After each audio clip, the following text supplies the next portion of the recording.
and welcome to the Webinar Talk Show. I'm Tom Singer.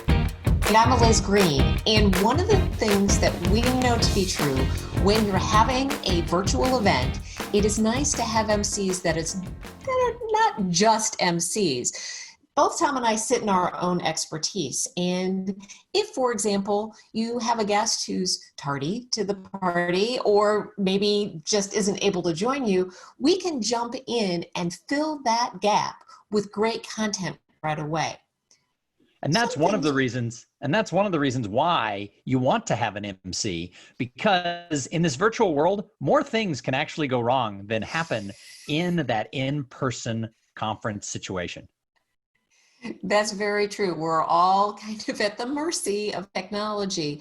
But when you have somebody who's comfortable and confident and can jump in, that makes the difference. Here are some things that you may not know about Tom Singer. Tom is an expert on human connection and potential, and he has spent the last decade speaking at virtual and in-person events, working with people to have real connection and engage. Tom, do you think it's possible for people to actually connect if they're attending a virtual event? Well, I think in the last couple of months, we have learned a lot of things. And one of those things is that a virtual event or even a webinar can be more than just a talking head over PowerPoint. You can actually have an engaging presentation, and you can get people to connect, to participate, and to network by using all of these technology tools that we have. So yes, I think it's possible, and I'm seeing it happen with my clients. Which is great. Now, one of the things that you have been talking about, especially lately, is this connection part, that we all are feeling isolated because we are, in fact, isolated. What are some things that we can do to make ourselves feel more connected? Well, before COVID came, there was research that showed that 20% of people in North America were already feeling lonely, isolated, disconnected. And that's counter to what people would think, because we have our phones. So we think that we have LinkedIn and Twitter and Facebook. We think everyone should just be feeling this surge of human connection. But the reality is 1 in 5 people were feeling totally left out of the party, even when they have these tools. So loneliness has reached sort of a new level in society. And so when the COVID thing happened and we had to shelter in place and we had to start working from home, one of the things that I got worried about was that this problem was going to get exasperated and that people were going to lose those valuable connections that they have in business that aren't only good for their career, but for many people are actually a big portion of their social structure. So I came up with this term that we have to social tighten while we are social distancing. So I'm talking a lot on webinars and conferences about this whole concept of social tightening. And it's really kind of simple. There's just a few things that we can do. Well, tell us what they are, because I know for me, I can sit alone in my office all day and really, other than you, not talk to anyone. Well, it is true, right? We get into this situation where many people I talk to say that they're busier now because of this current work from home situation. They're like, gosh, was I lazy before? I don't have that free time, where I used to go talk to my coworker or go out to lunch with friends, and they're just working all day. I talked to someone yesterday who had 7 Zoom calls in a day for work-related and ancillary things. So all they did was stare at a computer all day. So the first tip that I give people is you have to take it upon yourself. You have to sort of take ownership to reach out to the people in your network. And this isn't just business. This is your friends, your family, your coworkers, your clients, your vendors, your community, people in your faith community, etc. You have to take ownership to reach out and have those personal conversations, because if you don't do it, somebody else might not. And it's really important that we stay connected. Okay, I get that we're supposed to reach out, but it's sometimes hard to know how to reach out, because you don't want to be a pest. And as much as I enjoy a good emoji, it's not, it doesn't feel really connected when you just get, sunshine, happy face, yay. How do you actually reach out? Well, I think we have to be more personal and less broadcast. So the one thing that happened to me immediately when this all began is I started getting twice as many emails every day, most of them newsletters, and people adding me to their lists, sending me other people's news clips about COVID. Well, I can read the news. I didn't need that from every single person to tell me to go wash my hands. So I think we have to make it personal, which means that outreach is going to be different for everybody, because the way I reach out to my brother Bob is going to be very different than the way I reach out to the executive director of an association who I have done work for in the past. So you have to make it personal, and you have to use the communication tool that works best with the relationship you have with that person. So for my brother, I'm going to call him. For that executive at an association, I'm probably going to email. For someone else, I might use text or social media. So you have to take it on a case-by-case basis. But if you're not reaching out to 2, 3, 4 people a day, you're missing out on an opportunity to keep your relationships active. And that's not just personal relationships, it's business relationships too. And I know as a business owner, I'm a little leery about reaching out because I don't want to appear to be salesy or taking advantage of the COVID situation. Yes. Yes. You don't want to be too salesy. You don't want to be too in your face. Hey, I have a product for you. Because every company, every association, every person is dealing with different things. So we don't know, maybe they have a sick parent or spouse. Maybe they're dealing with educating their kids at home. So we don't want to just be like, here, buy my product, buy my service. So I tell everybody, when you reach out, what you need to do is you need to offer to help and show value. Early on in this, I heard someone say that helping is the new selling. And so you don't know what situations they're in, but if you just try to provide value, I don't think anybody says, how dare they reach out to me and try to be helpful and provide value. Right. That makes a lot of sense. What would you suggest? Do you have any tools to do this better? Well, we all have the tools to do it better. Think about this for a second, Eliz. What if this was 1995 and we had to go into a worldwide quarantine? How would you even get your information? You would have had 3 or 4 television networks and some radio and your telephone. And that was your communication tools. And and not a smartphone, just it was actually connected to the wall. Yeah, I was going to say, a lot of people didn't in 95 even have mobile phones. So, we didn't have the tools to keep our human connections active.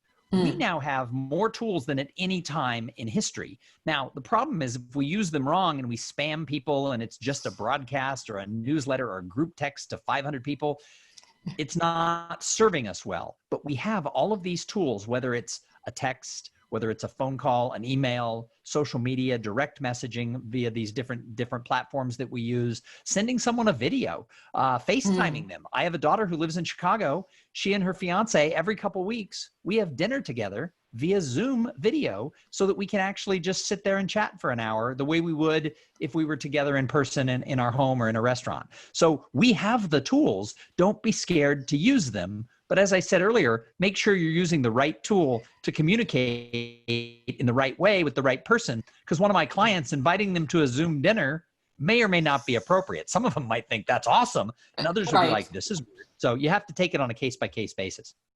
That makes a lot of sense. And being creative with the tools that we have as well. Yeah, being creative.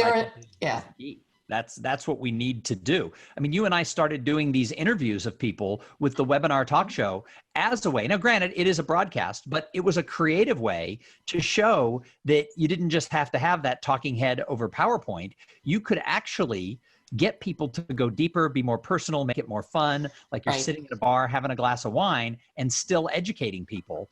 That's a creative way to use tools that we have. There are so many examples of people out there who are doing things as a way to be creative and how they're connecting with their customers. One of my favorites is a bar here in Austin, Texas. I saw this on the news, and I apologize, I don't know the name of the bar, or I would plug the heck out of them.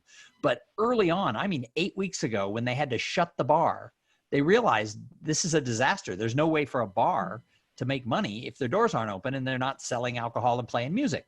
Right. What they did is they wanted people to come back as soon as this is over. So they started every night doing a mixology class, and they would publish on their Oh, Facebook page the ingredients that you would need several days out. So when you did your shopping, you could stock up. And then at, I don't know, 7 o'clock at night, 6 o'clock at night, their bartender would get on Facebook Live and teach people how to make a Manhattan, how to make a super. mango margarita, how to make, whatever the drink of a Bellini, whatever it was. And people would log on and watch this. And that was a way to use the tools that have existed for years in a creative Mhm. way to keep in touch and add value to their clientele. So all of us can do that no matter what industry we're in. Well, and that takes a little bit of courage because they're trusting that even though they're teaching people how to make all of these drinks themselves, their clients are still going to come back, which I think is smart. A lot of those drinks are very complicated and need lots of ingredients. So I'd rather somebody else make it for me anyway. Well, and I think that what it does is it shows people a little bit of transparency, which is sort of my Hmm. last tip that I tell everybody is if you're having a rough time, let people know. I mean, they're telling people, hey, we're doing this so we can stay in touch with you because we want you to come back. They're not shy with saying the bar is closed. The bar staff and the wait staff aren't making money. So they then have a way for people to donate money to sort of tip their wait staff as they go so that the bartenders can then make a little bit of money along the way because they're suffering. They're having a rough time. And so this is their way of being able to tell their clients, hey, we're in a rough space, but because we're being creative, because we're reaching out, because we're providing value, you and I can have that relationship. And I think we all Yeah. have to be, nothing makes me more upset than people are kind of in the fake it till you make it mode right now. Yes. Yes. Very true. As we look at being transparent, being creative, how do you translate that? So let's say I'm your friend who's sitting on 7 hours of Zoom calls. There's an opportunity to connect with the other people on those Zoom calls in ways that maybe I wouldn't have thought of. Do you have suggestions about, you had 5 great tips there. How would we use that in the virtual environment to actually connect with people that maybe we haven't connected with before, or we haven't connected often enough? Sure. Well, taking this whole conversation full circle to where we started, when we're Mm-hmm. in the virtual environment, we can still socially tighten relationships with people we already know and create new relationships with people by using those tools that exist inside Zoom or GoToMeeting or whatever platform you're using. And that is using the chat room.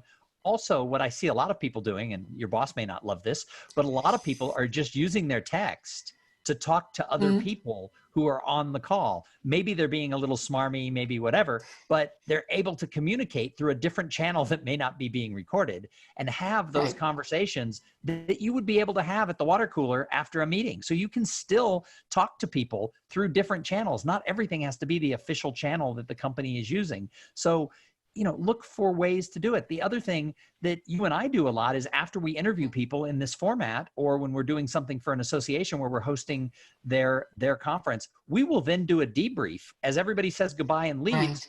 we stay on Zoom after it's over and we say, how do you think that went? What would we do better next time? So I Mm-hmm. think that's another thing people can do is after these virtual calls, look for ways to go deeper with a few key people. Well, and to turn the recording off if it's been recorded and allow people to interact too for a little while. Just have that, like, it's everybody picked up their pencils and papers and they're leaving the conference room. There's always that chit chat. You can create that same space, turn off the recording and let people talk to each other.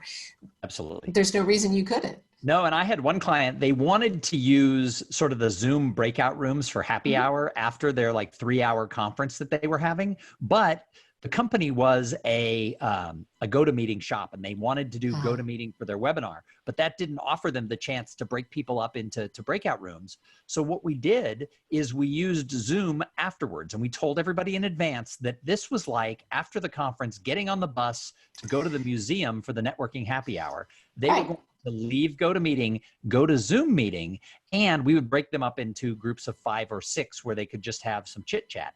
Now, there were about 400 people in the meeting. About 200 came to participate in the breakout session. So not everybody was into the idea of going to a Zoom happy hour, but half their conference was. And the same thing is true when you have an offsite. Not everybody goes, but it's perfect for the people who want to. So it's just thinking things through and keeping in mind that we can still network, we can still connect, and we can social tighten while we're social distancing. Well, and really framing things in the virtual environment in ways that people understand in an in-person environment. So I love that you're getting on the bus and going to the museum for the networking happy hour. That makes perfect sense. People know how to behave in that environment. When we've been doing these sort of sessions for an association, we often describe the chat area. If we're doing a webinar and there's chat and Q&A, the chat area is the hallway. People then understand how to communicate in that. And of course, there's always a way to communicate, just with one person within that chat as well. I love all of those tips. Before we leave, could you just give us the rundown of those 5 things that we need to keep in mind to be more socially tightened? Yeah, and they're easy. They're things that we should just naturally be doing all the time, even when we're not on quarantine. And number 1 is take ownership of it. Reach out to people. Be the person who reaches out and says, hey, how you doing? People for the most part like that. Don't be obnoxious. Don't do it too much. But people like it when someone reaches out to them. Number 2, make sure that you're offering to help and providing value. If that's what you're leading with, it's really hard for people to get annoyed because right now we all need help and we all need value.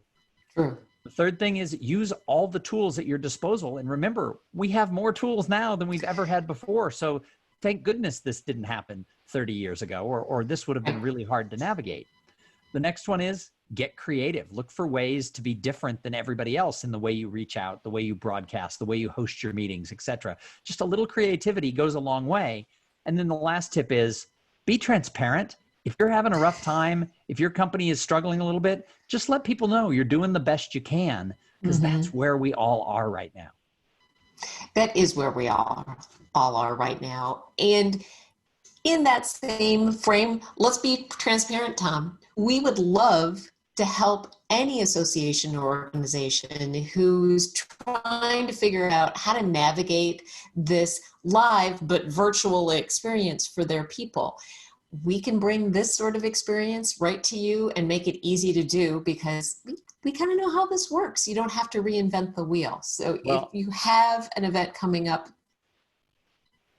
We started doing this 6 years ago when we started the conference talk show, and we've now morphed it over a little bit to the webinar talk show.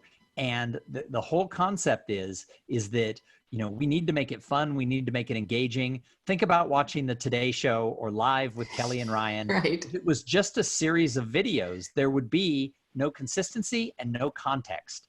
And that's what we do with this style of interview that we host. And certainly the social tightening aspect of it, really encouraging the participation of the virtual audience, which we don't get to see so much on these short little webinar talk shows, but when we do a larger event, certainly we are the eyes and ears and voice of that virtual audience and making sure that they're part of the conversation and are creating that community that we all crave for our people. Absolutely. Well, Elias, it's always a pleasure to talk to you. We're going to be back in a couple of days with another interview here on Monday for the webinar talk show. So I'm excited about that. Who is it going to be on Monday? It's going to be Kim and Jason Kotecki. They're both coming online. Twofer. We're very excited about that, to talk about how they are navigating this time with less stress and fighting their adultitis, which I think everybody is really going to enjoy. Awesome. Well, thank you very much, everybody, for watching. You can find out more about us at webinartalkshow.com, or there is a Facebook page for the Webinar Talk Show where you can see all of the interviews that we've done. Thank you so much. Have a great day.